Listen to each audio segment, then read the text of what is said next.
Before we get into this special weekend edition of Just the Truth, let me tell you about the latest special from Mike Lindell at MyPillow. The standard MyPillow, normally $49.98, for a limited time only, just $14.88 with promo code Joey. Go to MyPillow.com, click on the radio listener specials, and see all the specials. There's a limited quantity of just 10 at this special price. That's $14.88 with promo code Joey. Thanks for joining me in the PhD Weight Loss Studio. To lose weight for the last time, visit myphdweightloss.com.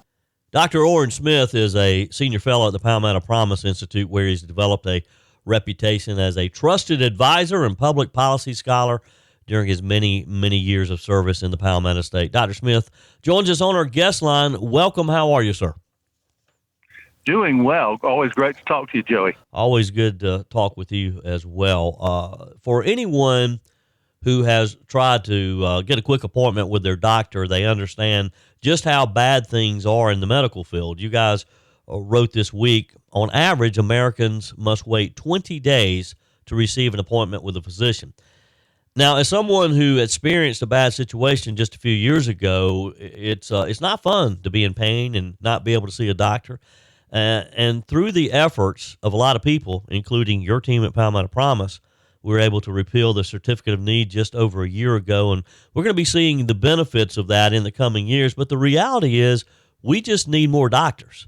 We have a shortage of physicians in the U.S. and in South Carolina particularly, and it affects all of us. It's not getting any better anytime soon, it doesn't appear. Talk with us, Dr. Smith, about this troubling situation. Yes. South Carolina, of course, is the fastest growing state in the union. U-Haul recently reported that this is where the U-Hauls are being rented to go to, which puts a lot of pressure on the healthcare system. A lot of doctors who go to medical schools in the state were able to keep many of them in the state, but others have opportunities elsewhere and do not choose to stay in South Carolina. We've also got an army of physicians, assistants, and nurse practitioners who work with doctors to cover healthcare demands in the state of South Carolina. So as we're looking to expand both the supply of doctors and also the capability for seeing patients, we've been looking at how to expand the doctor pool, but also how to give some flexibility to nurse practitioners and physicians' assistants to help with that crucial work. Yeah. As I understand it, and reading the article that you guys wrote just recently, nationwide, the shortage is projected to continue to get worse. By 2036, there will be a deficit of up to 86,000 doctors. And again, this is in South Carolina. The crisis is pretty severe in that case. So, Palmetto Promise, you guys, you have an idea to cure, pun intended, the problem here with Senate Bill 376. You believe this would help solve the problem. Talk with us about what S376 would do.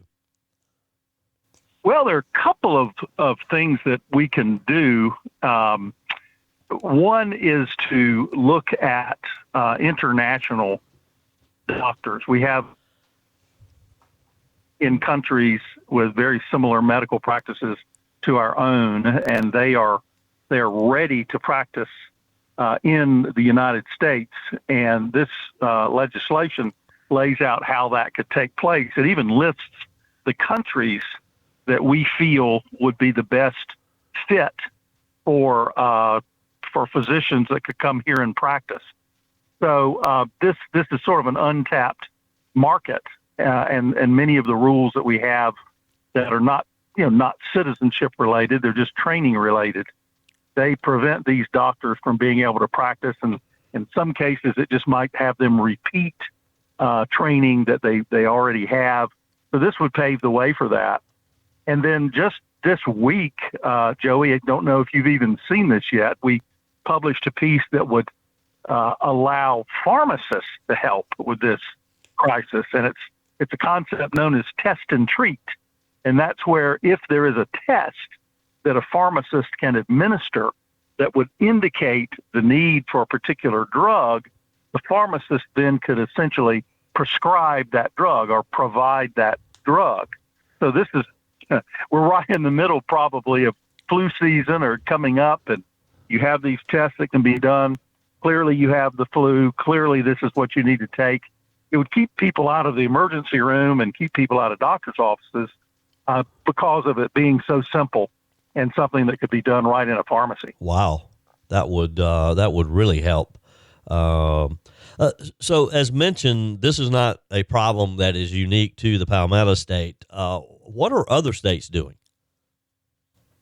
Other states are trying a number of different things. The state of North Carolina, which is an innovator and in sometimes a challenge to South Carolina because they are innovating in so many areas, tax reductions, tax cuts, and anything to attract industry they're very good at. But they've also done some things in these exact areas, the international part, the pharmacist part. They've even done a few things related to physician's assistants and nurse practitioners to get them on the front lines a little bit better.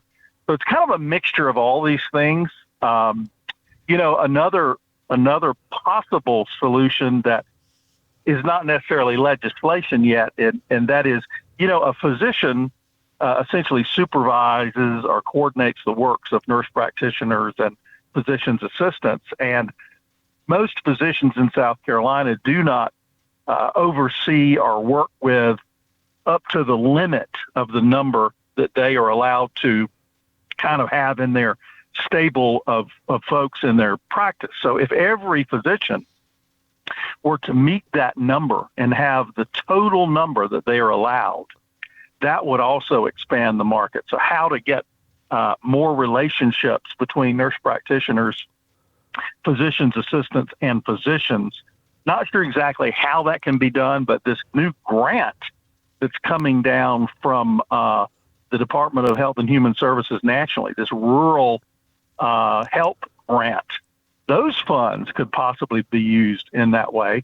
So that initiative from RFK Jr. and Dr. Oz and that team, that could be transformative for South Carolina if we apply for those funds and ask for the right things to help our situation here. Sure, yeah. Dr. Oran Smith is our guest today. He's a senior fellow at the Palmetto Promise Institute. For additional information and to read some of the articles that we're talking about, go to palmettopromise.org, palmettopromise.org. Dr. Smith, let's talk for a minute. Let's go back. How would this work? I mean, would physicians from just around the world be invited to move to South Carolina? Or you mentioned a minute ago that there was a list of countries. Would we be targeting certain countries that we would be recruiting from? I think we would definitely be welcoming countries that have very similar medical training and experiences that are required to South Carolina. And there are a number of different standards that are laid out in the bill. And frankly, those the standards and the particular provisions of that international physicians legislation could easily be modified as it goes through the House. In this case, I think it's going to start in the Senate. Of course, it's a Senate bill, so there could be a House companion, but right now it's more of a Senate effort.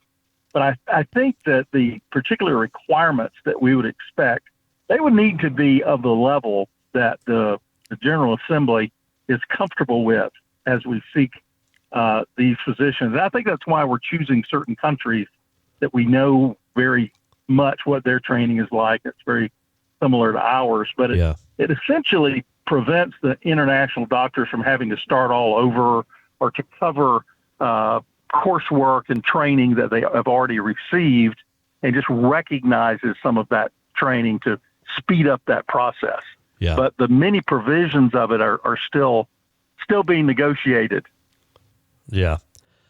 And the other question that comes to mind, Dr. Smith, is if you have a person who has gone to medical school, they've trained to be a doctor in their country, one would assume that they are doing that because they want to help people in their country. Why would a physician leave their home country to move to South Carolina? Yes. Well, of course, America is the beacon of the world. Yep. It's where you want to live, if you want to enjoy freedom. And, freedom is somewhat relative. The freedom that we enjoy in South Carolina versus, say, the United Kingdom, you might think, well, that's really not that different. But I think a lot of international doctors, and many of these that would be kind of in the original pool, will be from English-speaking countries. Yeah. There's more freedom in the United States on a lot of fronts than in those countries. So it's still the place everyone wants to be. So it's a very interesting situation that America is where everyone wants to be. And then within America, according to the statistics that we're reading, South Carolina is where everyone wants to be. So in a sense, you take that to its full extent, and you're saying people around the world want to be in South Carolina. Yeah. So if we can build on that in a way that's safe, in a way that we have confidence in the ability of these physicians to practice at the level that we expect, it's really something that we just should not allow to not happen, and find a way to happen. And, it may have to be a pilot project, or it may be some limited form to see sort of how it works and the mechanics of it. But it's Sure. definitely an option that we need to have on the table in South Carolina. Yeah. And then one final question on this subject, and then we've got a couple other things I want to pivot to, Dr. Smith. Why do other countries have a surplus of doctors? I mean, how are they getting people to go to med school, and we evidently cannot? Yeah, that's a good question. I'm not fully up to speed on whether there is a surplus or if there's just such a draw to the United States. Yeah. That causes physicians that, in some cases they might be more needed in their home countries, but they would just simply rather be in the United States. That is my perception. I gotcha.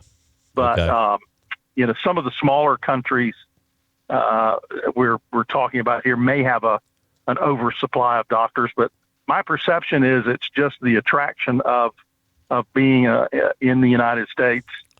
Maybe even to a path to citizenship in the United States. I see. Yeah.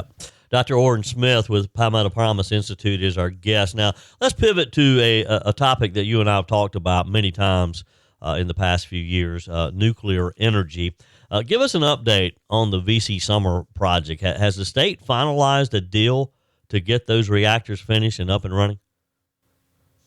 Well, when Santee Cooper, the state-owned electrical utility, and SC Electric and Gas, also known as SCANA, went together to build VC Summer Units 2 and 3, and they just were unable to build those reactors, even though Georgia just finished theirs.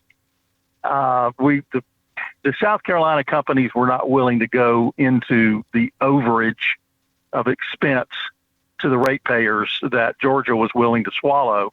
Not sure. We thought Georgia was making a mistake, but maybe now we're looking at it in a different way, because the federal government is saying that nuclear energy is something that we favor. And of course, that's how VC Summer 2 and 3 were proposed in the first place. It's because at that time, the administration was very nuclear friendly and pushing tax breaks and other incentives for nuclear. So here we are again. We're looking at these mothballed reactors sitting there in Jenkinsville, in Fairfield County, and I think I know I had, just from studying it, that those were going to sit there mothballed forever.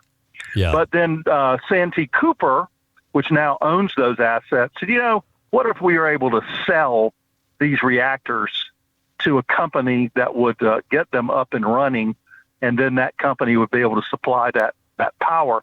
And one thing we wanted was, we have been critical of Santee Cooper. We've primarily been critical of Santee Cooper because they are a state agency, and we just don't think the state ought to be in the power generation and selling business. So we did not want Santee Cooper, that brought us many of these problems, to be running the reconstruction and upfitting of VC Summer 2 and 3. And the way this request for proposal that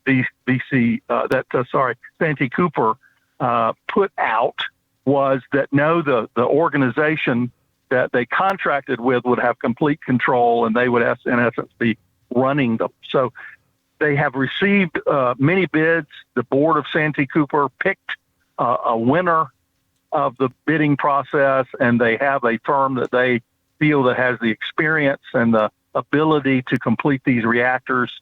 So I think all of that is very positive. Nuclear energy has been a form of energy generation that we have had a little bit of a romance with in the United States, but then we got away from it, and I think it's time we get back to it. Yeah, and it appears that we are getting back to it under Trump 2.0. Just this past week, the Department of Energy announced that they're going to be using their loan program pretty much exclusively for nuclear projects. And it would seem to me that since VC Summer is ahead of the game construction-wise, I mean, this could potentially benefit this project as well. I mean, I can't think of a more shovel-ready project than VC Summer. It could be completed certainly much faster than if you started from ground zero. So I think the Trump administration once again is saying that they recognize that nuclear energy is the future, or at least a major part of the future of energy. So hopefully we're going to see VC Summer turned around and open, and you and I can stop talking about it. Right. Well, that would certainly be great, particularly if a private company is going to be taking control and leading it instead of a government agency. And that would be very, very exciting to see that happen. And a lot of it's being driven by demand. Again, we talked about how many folks are moving into South Carolina, but then data centers are being built all over the country, and particularly in South Carolina, they need a lot of energy. We haven't been critics of data centers. Data centers are necessary, and if they were allowed to do it, they would generate their own power. Right. But the situation we have now is they have to buy it from a utility. Yeah. We'd like to see that change too, by the way. Yeah. But this way, these data centers will have access to the energy that they need as well. Dr. Oran Smith with Palmetto Promise Institute, thank you again for your time today. Appreciate what you guys do. Go to palmettopromise.org, palmettopromise.org, and see all the great work that they're doing there. I hope you have a great weekend. Joey Hudson here, and this is it. PhD Weight Loss is running their best deal ever for Black Friday, and it's happening right now. They're waiving your consultation fee, adding 2 free weeks to your program, and even covering the cost of your food. Just mention the promo code BESTDEAL when you call, and you'll get a discount I can't even say on the air. Every year, the holidays hit, the pounds creep on, and by January, we're all back at the gym. But what if you could finish the year already feeling lighter, stronger, and more confident? That's what happens with PhD Weight Loss. Their metabolic reset system teaches your body to burn fat first, naturally and sustainable. I lost over 30 pounds with PhD, and it changed everything. My coach helped me through travel, holidays, parties. I actually enjoyed the season and lost weight. So don't wait. For Black Friday only, they're offering their best deal ever. Consultation-free waived. 2 free weeks. Their 5 steps to reset the scale book, and your food is absolutely covered. Call 864-644-1900. That's 864-644-1900. Mention Best Deal or visit online at myphdweightloss.com. A Greenwood woman and mother of 5 was granted parole this week after serving 6 years for the 2017 death of her boyfriend during a domestic dispute. Tiffany Carroll was arrested and charged with voluntary manslaughter in 2019 after stabbing her boyfriend in the chest during an argument and following a history of abuse. She was denied parole in 2022, again in 2023, and at one point the state parole board voted to approve her release, but did not obtain the necessary 2/3 majority to secure Ms. Carroll's freedom, as a certain violent crimes carry a higher threshold for release. One parole member at the time abstained from voting while another was absent from the hearing. But fortunately for Ms. Carroll, she had a group of advocates who would not give up because they knew that she should be at home raising her children in her community. This week, that all paid off. On our guest line to give us an update is Representative John McCravy. Welcome. How are you, sir? I'm great, Joey. Well, what a big win this week. What good news. Now, before we get to that good news, for our listeners who maybe aren't familiar with the case, give us a quick overview of what happened and how you became involved. Joey, this came to my attention as a representative in in District 13, Greenwood. One of my constituents, unbeknownst to me, back in 2019, went to jail.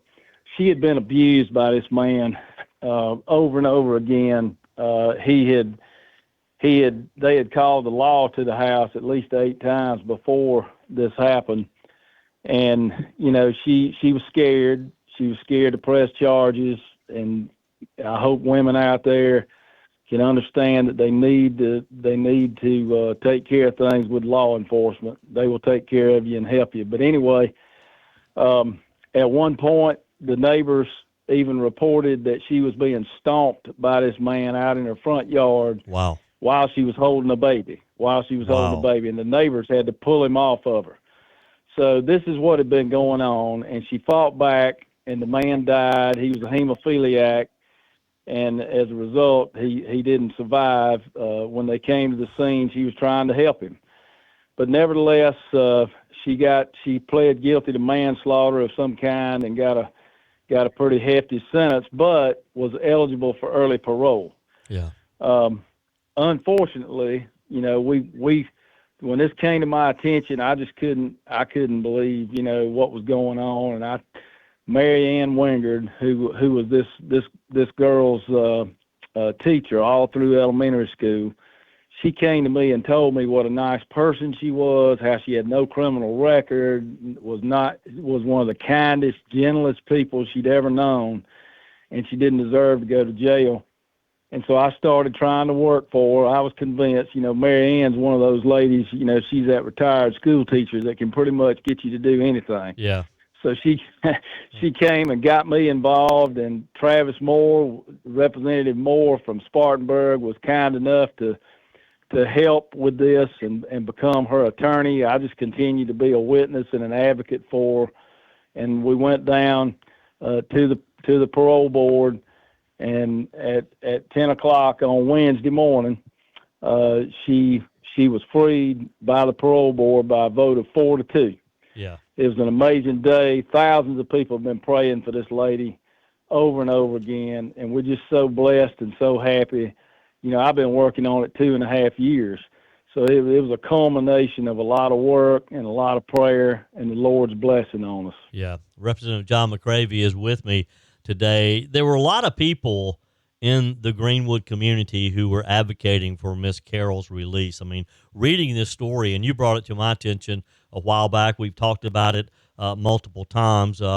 People like the Greenwood City Police Chief, the solicitor, yes. All were saying, this lady does not deserve to be behind bars. What role did that type of support play in the parole board's decision this week? I think it made a big impact, and I know one of those members, I won't mention their name, but that member, unless law enforcement recommended it, he would not let them out early. So look, our local police chief has never, I believe this is a correct statement, he has never asked for early release for anybody. Yeah. He wrote a letter on her behalf for parole.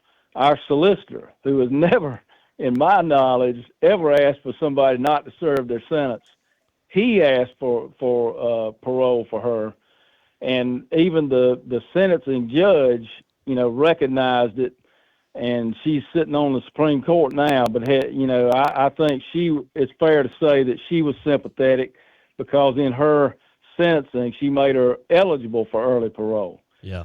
So we had a great case going in. It's just tough in South Carolina to get parole for anybody. Yeah. But this was an unusual, and I've never asked for early release for anybody. But there's always a first, and there's always an exception to everything. And this lady needed to get back home to Greenwood to take care of her 5 children that miss her dearly. Yeah. So her actions were definitely excusable and understandable, and in this situation. So, man, I'm so glad she's back. It's an answer to prayer. Yeah.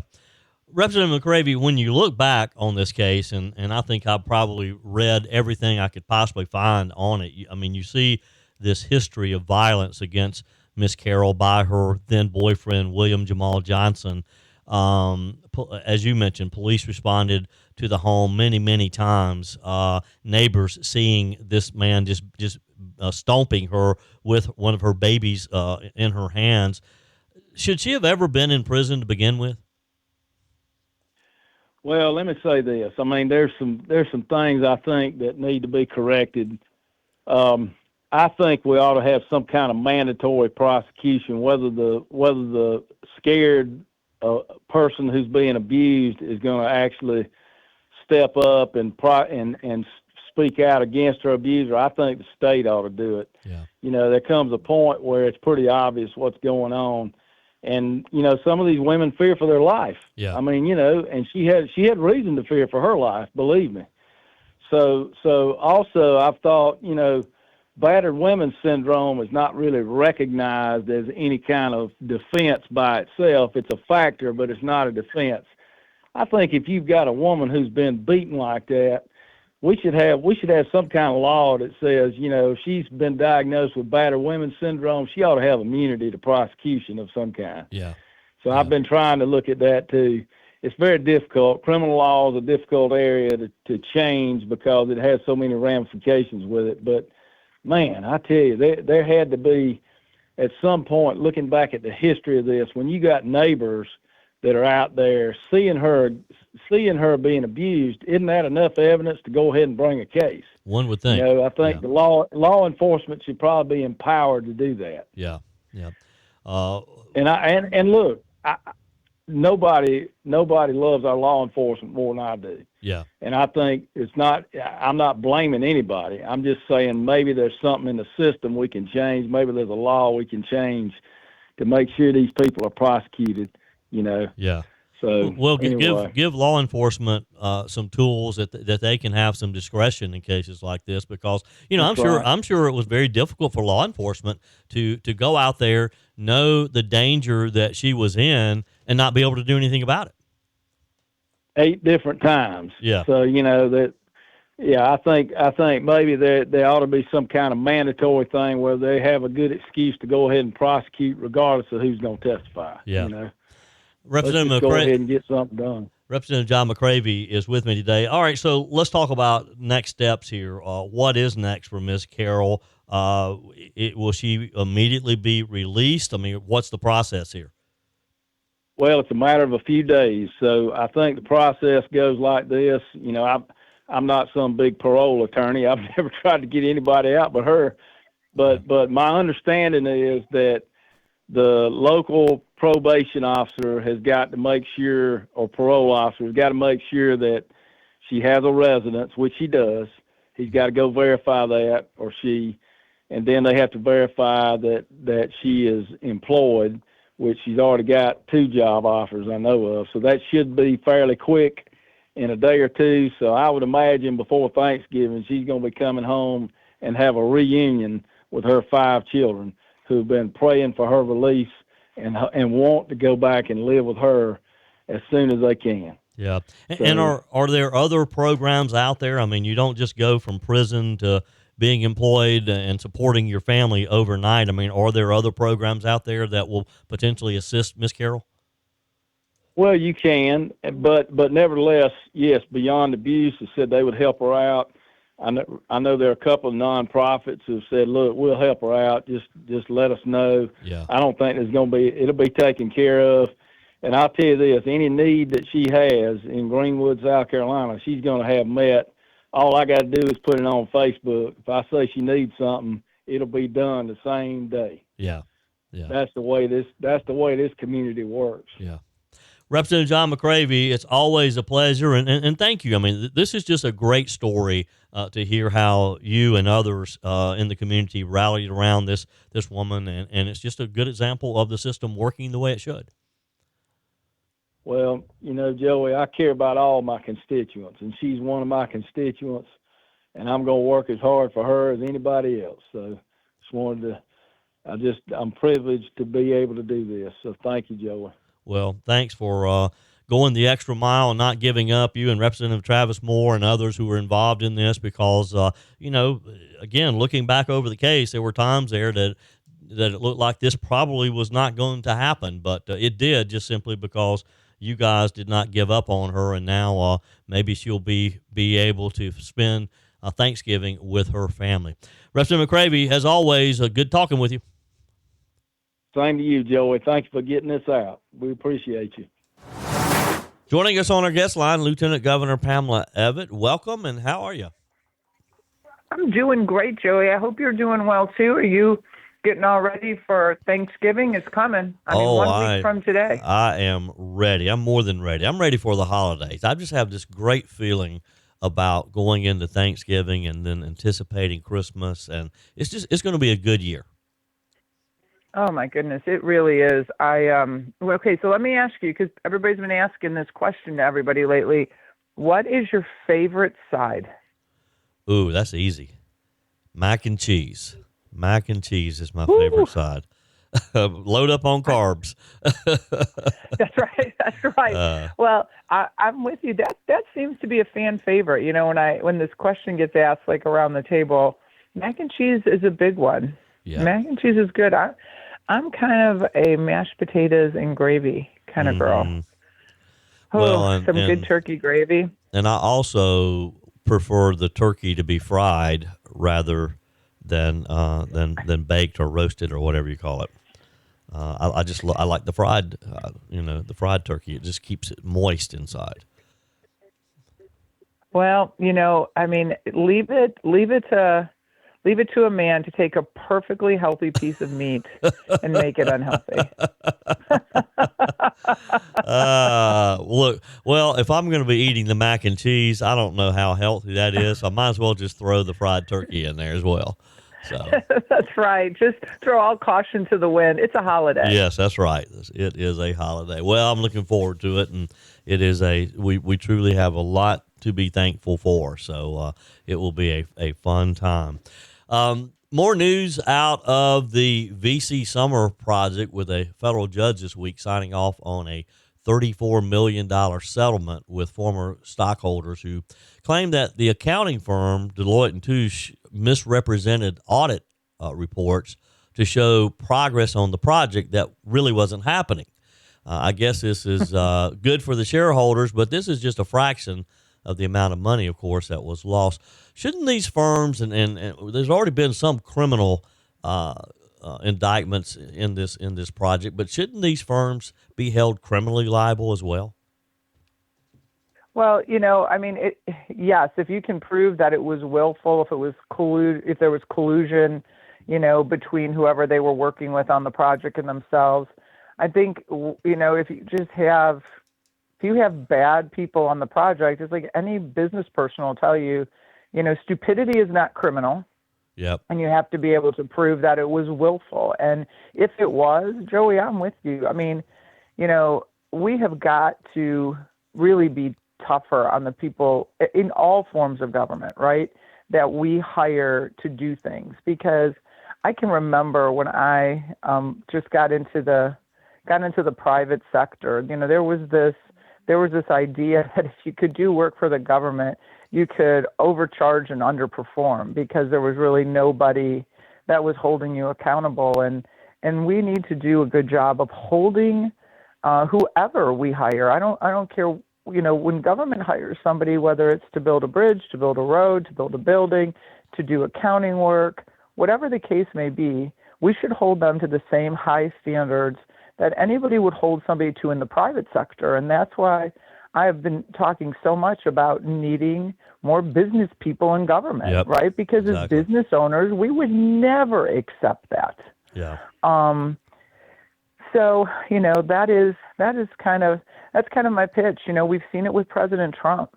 He demands the same skill level and benchmarks that he demanded in the private sector. He's demanding, in government. And you can see he's had a lot of success because he's brought really seasoned business people into his cabinet. And they are really making a difference. I mean, the Democrats would have you think that, things aren't moving, but you talk to economists, everything the president's doing is moving us in the right direction. It's just the fact that people aren't patient. We allowed the Biden administration 4 years to, just mess up our economy. and we're giving President Trump 10 months to fix it. Yeah. So I think, like he's been saying, we have done and accomplished so many great things. Just be a little bit patient. Give him just a little bit of time to turn everything around. Yep, he's good, but there are some limits. He's got a bunch of bureaucrats up there fighting him every step of the way, too. Which leads me to my next question for you. Lieutenant Governor Pamela Evans is with me today. On your Facebook page, I noticed a post that says we need to sunset the useless and outdated regulations that give too much power to bureaucrats and get in the way of business growth and innovation. What are some specific regulations that you see that should be eliminated? Joey, there are so many regulations on the books, some of them so outdated. That's why I've been talking about, instead of going through one by one, we should sunset all of our regulations in bulk, bring them in front of the General Assembly, make them look at them. I mean, if we have a regulation that was written in 1950, do we really think it's even still relevant today? And, and then we should look at newer we should look at all of them, but on our newer ones, sometimes, and I think all of your listeners have felt this, if you call a state agency, if you call a federal agency, and you get three people, you may get three different answers, right? If regulations are written so broad that any bureaucrat can kind of put their own twist to it, then we need to tighten those up so that there is predictability. And when you call to ask a question to any government agency, you're going to, 9 out of 10 times get the same answer from whoever it is that picks up the phone. And so I think that's the most efficient way to do it. President Trump has said for every one regulation in this term, he said for every one regulation, we're going to get rid of 10. Yep. And the president knows it. This is once again the value of having business people in office that understand that some of these regulations slow things down, which is why people who are really upset about our infrastructure, President Trump and the One Big Beautiful Bill, is looking to cut out and eliminate federal permitting because it just adds to the length of time it takes to get these jobs started. And when you add time, guess what? You add cost. Right. Yep. And so efficiency drives down price. Yep. Lieutenant Governor Pamela Evans, it's always a pleasure to have you on, and we'll catch up with you again soon. Be safe out there. Thanks so much, Joey. And I know I probably won't be talking to you next week because it'll be Thanksgiving. So I want to wish everybody a happy and blessed Thanksgiving. I hope you take this time to count all of our blessings and the people around the table being the biggest one. Yes, happy Thanksgiving to you and your family as well.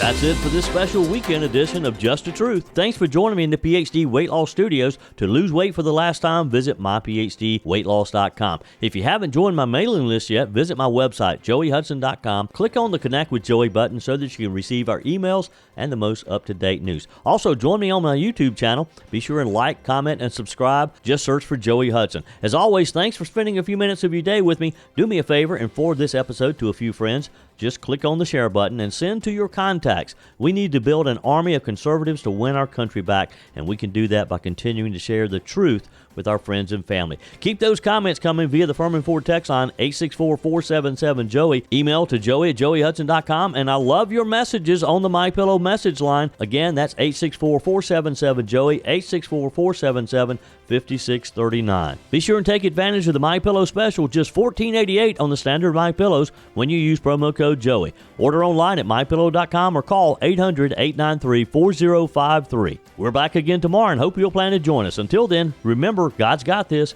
He's still in control.